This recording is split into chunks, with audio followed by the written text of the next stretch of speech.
Isang magandang oportunidad para sa lalawigan ng Camarines Sur ang pagkakadeklara sa Camsur Uptown ng certification bilang economic zone ng Philippine Economic Zone Authority o PEZA. Dahil rito, magkakaroon ng mas maraming pagkakataon para sa mga Camarinense na magkaroon ng trabaho at magandang hanap buhay.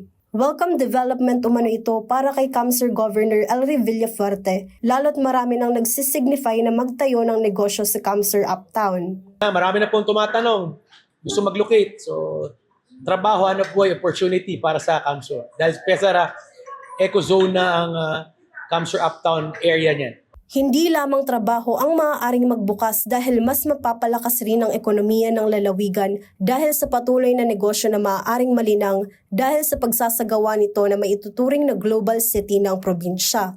Samantala, nagpapatuloy pa rin ang konstruksyon o pagpapatayo ng Camsur Uptown kung saan makikita ang iconic Capitol Building sa Pili, Camarines Sur. Kaya't mas inaasahan pa ang pagpapaunlad at pagpapalakas ng probinsya ng Camarines Sur. Jem Garcia, CSN.